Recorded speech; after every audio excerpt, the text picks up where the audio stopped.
Assalamualaikum warahmatullahi wabarakatuh. Halo siswa dan siswi semuanya, berjumpa kembali dengan Pak Rigo pada pembelajaran matematika di kelas 8, yaitu mengenai tentang bangun ruang sisi datar. Nah, adapun di pertemuan sebelumnya kamu sudah memahami tentang balok dan kubus ya. Hari ini pada bagian yang ketiga kita akan memahami mengenai prisma. Nah, silakan anak soleh untuk mempersiapkan alat tulisnya ya. Sebelumnya, Pak Rigo akan menyampaikan terlebih dahulu tujuan dari video pembelajaran ini. Setelah menonton video ini, kalian akan bisa yang pertama mengetahui definisi prisma, yang kedua mengetahui jaring-jaring prisma, yang ketiga menentukan luas permukaan prisma, dan yang terakhir itu menentukan volume prisma. Nah, langsung saja ya ke pembahasannya. Selamat menyaksikan. Apa itu prisma? Prisma adalah bangun ruang sisi datar yang alas dan tutupnya sama persis dan memiliki sisi tegak berbentuk persegi atau persegi panjang. Contohnya kayak gini. Loh, ini kan kubus. Yap, betul, ini kubus. Tapi kalau kita lihat definisi prisma, yang penting kan bangun datar. Terus alas sama tutupnya sama. Kubus kan bangun datar yang alas sama tutupnya sama-sama persegi. Maka kubus ini bisa dikatakan prisma juga. Contoh lain dari prisma adalah ini. Ini kan balok. Betul, karena alas dan tutup balok itu sama persis, maka balok juga prisma. Contoh lain, ada juga yang alasnya segi 5 kayak gini. Ada juga yang segitiga kayak gini. Intinya, bentuk alasnya boleh bidang datar apapun, bisa segi 6, belah ketupat, trapesium, dan lain-lain, asalkan bentuk tutupnya sama juga, berarti itu udah prisma. Bisa dipahami kan? Prisma itu dinamakan sesuai dengan bentuk alasnya. Contohnya kayak gini, alasnya kan berbentuk segitiga, berarti kita namakan ini adalah prisma segitiga. Nanti kalau alasnya berbentuk segi 5, berarti kita sebut prisma segi 5. Gitu ya. Nah, garis yang merupakan jarak antara tutup sama alasnya ini disebut tinggi prisma ya guys. Biasanya disimbolkan dengan T kecil. Sebenarnya kalau prisma segitiga ini dibuka, ternyata jadi begini.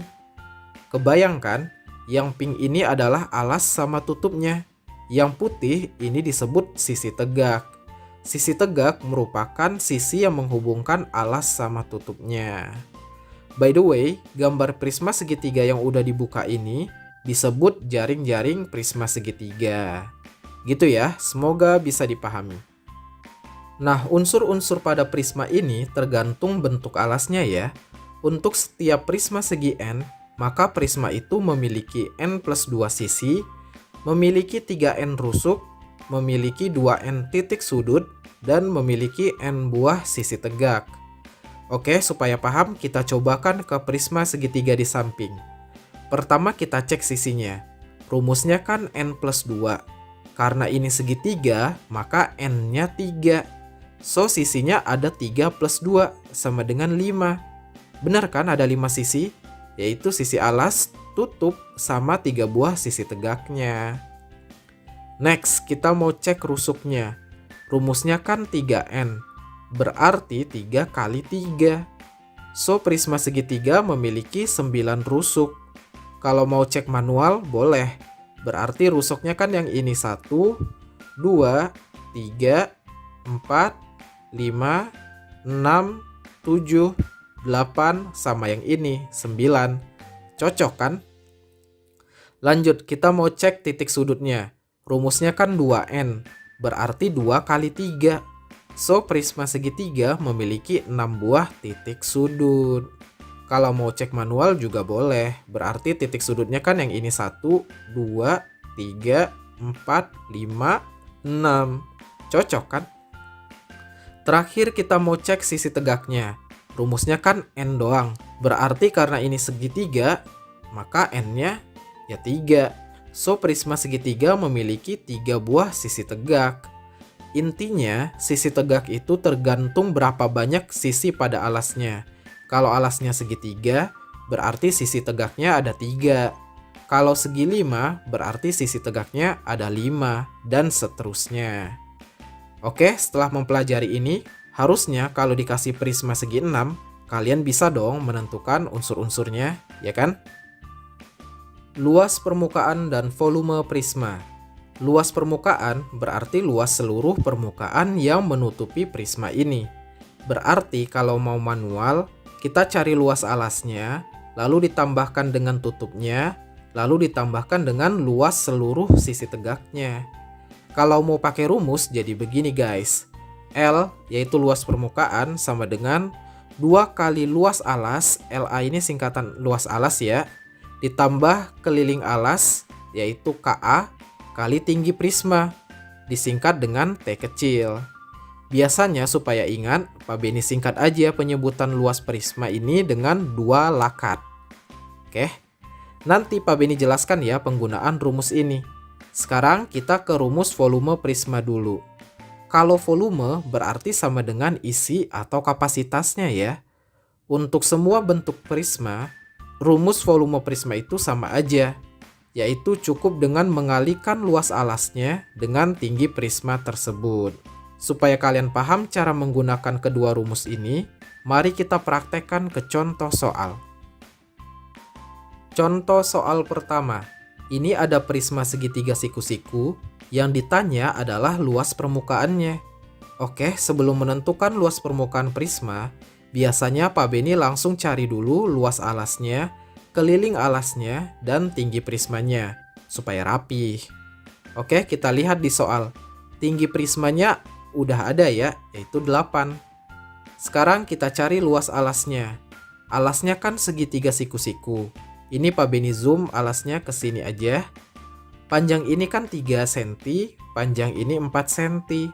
Berarti luas alasnya kan alas kali tinggi bagi 2. Berarti 3 kali 4 bagi 2. Hasilnya adalah 6. Oke deh, kita catat LA sama dengan 6. Next, kita mau cari keliling alasnya. Ini kan segitiga siku-siku. Berarti untuk dapetin panjang yang ini, kita bisa gunakan teorema Pythagoras. Dan kalau kita lebih teliti lagi, ini kan sisinya 3, ini 4. Sisi terpanjangnya pasti 5 ya guys. Kan ini merupakan triple Pythagoras.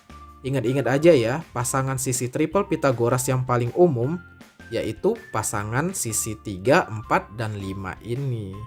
Nah, kalau panjang ini 5, berarti keliling alas prisma ini kan jumlah seluruh sisi segitiga ini.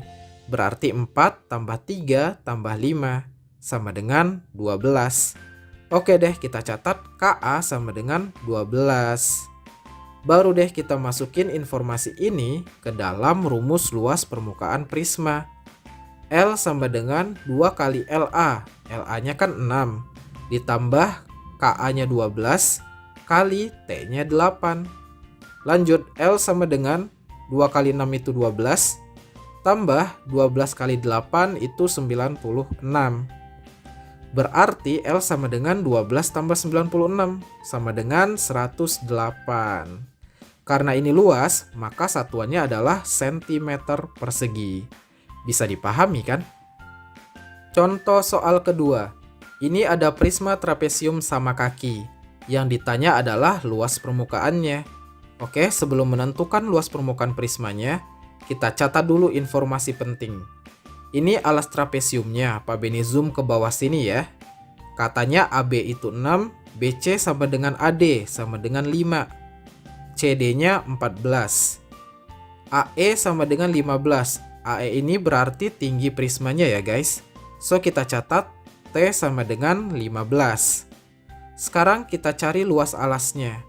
Alasnya kan trapesium. Kita harus cari dulu tinggi trapesium ini.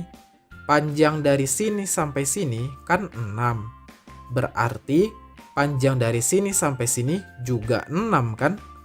Karena dia trapesium sama kaki, maka panjang ini sama ini harus sama. Berarti ini dan ini pasti 4 dong. Cocok kan sama panjang totalnya 14? Lihat, ini jadi segitiga siku-siku kan? Panjang ini 5, ini 4. Sisi ini pasti 3 ya. Karena ini merupakan triple Pythagoras. Oke, kita udah dapet tinggi trapesiumnya. Luas trapesium itu kan jumlah sisi sejajar dikali tinggi lalu bagi 2. Yang sejajar kan ini sama ini, berarti 6 tambah 14. Kali tinggi trapesiumnya berarti 3, lalu dibagi 2. Ini 20, bagi 2 sisanya 10, kali 3 berarti 30 kan? Oke deh, dapat LA-nya sama dengan 30. Next, kita mau cari keliling alasnya. Berarti kita tinggal tambahkan seluruh sisi pada trapesium ini. 14 tambah 5 tambah 6 tambah 5 sama dengan 30. Oke, kita catat KA sama dengan 30. Baru kita masukin informasi ini ke dalam rumus luas permukaan prisma. L sama dengan 2 kali LA. LA-nya kan 30. Tambah KA-nya 30 kali T-nya 15. Lanjut, L sama dengan 2 kali 30 itu 60, tambah 30 kali 15 itu 450. Berarti L sama dengan 60 tambah 450, sama dengan 510. Karena ini luas, maka satuannya adalah sentimeter persegi. So, jawaban soal ini adalah D, delta. Contoh soal ketiga, ini ada prisma belah ketupat. Yang ditanya adalah tinggi prismanya. Oke, sebelum menentukan tinggi prisma, kita catat dulu informasi pentingnya. Ini alas belah ketupatnya, Pak Beni zoom ke sini ya. Katanya luas permukaannya 672 cm persegi. Berarti L sama dengan 672. Diagonal pertamanya 16, berarti dari sini ke sini 16. Lalu diagonal keduanya 12, berarti dari sini ke sini 12. Ingat, luas belah ketupat kan setengah kali diagonal 1 kali diagonal 2. Berarti setengah dikali 16 dikali 12. Ini bisa dicoret, sisanya 8.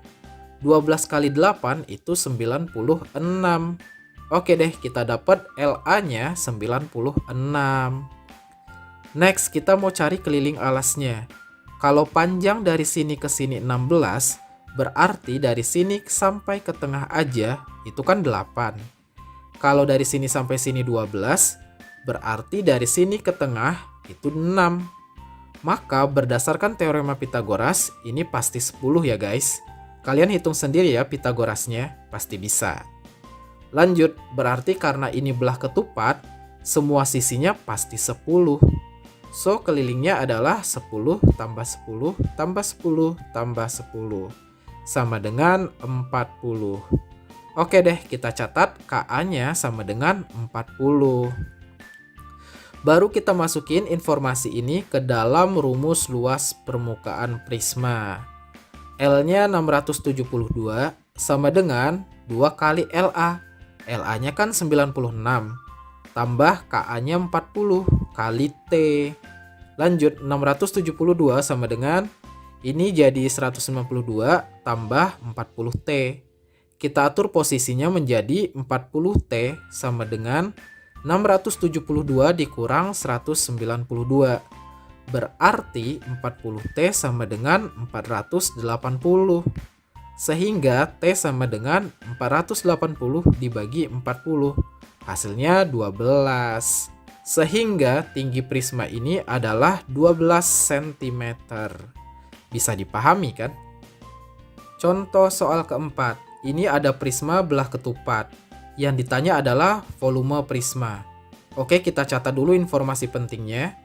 Luas alas berarti luas belah ketupatnya kan? Yaitu setengah kali diagonal 1 kali diagonal 2. Berarti setengah kali diagonal 1-nya 16 kali diagonal 2-nya 20. Ini bisa dicoret, sisanya 10. Maka luas belah ketupat ini adalah 16 kali 10. Berarti 160. Tinggi prismanya sudah ada ya, 24. Oke deh, kita tinggal masukin informasi ini ke dalam rumus volume prisma. V sama dengan LA-nya 160 kali T-nya 24. Maka V sama dengan 3840. Karena ini volume, maka satuannya cm kubik. So, jawaban soal ini adalah B. Bravo. Contoh soal kelima. Ini ada tenda, bentuknya jelas prisma segitiga ya guys. Yang ditanya adalah tinggi tendanya. Supaya lebih kebayang, Pak Beni kasih sketsanya di pojok bawah sini. Kita catat informasi pentingnya. Pertama katanya, panjang tenda ini 4 meter. Kita lihat baik-baik ya. Panjang tenda berarti kan posisinya adalah tinggi prisma. So, kita catat T sama dengan 4. Volumenya di sini 10 meter kubik. So, kita catat V sama dengan 10. Luas alasnya berarti kan luas segitiga ini. Rumus luas segitiga itu kan alas kali tinggi bagi 2. Alasnya berarti yang ini kan, 2,5. Kali tingginya berarti tinggi si tenda ini. Lalu nanti dibagi 2. Oke deh, kita masukkan semua informasi ini ke dalam rumus volume prisma. V-nya 10 sama dengan LA-nya 2,5 kali tinggi tenda bagi 2 kali tinggi prismanya 4. Ini bisa dicoret, sisanya 2. Lanjut, 10 sama dengan 2,5 kali 2 itu 5 ya. So, ini jadi 5 kali tinggi tenda. Maka tinggi tendanya sama dengan 10 dibagi 5, yaitu 2 ya. Sehingga dapat disimpulkan tinggi tenda itu adalah 2 meter. Semoga bisa dipahami. Nah, sekarang giliran kalian ya. Silahkan coba soal berikut. Nanti kalau udah ketemu jawabannya, silahkan tulis di kolom komentar.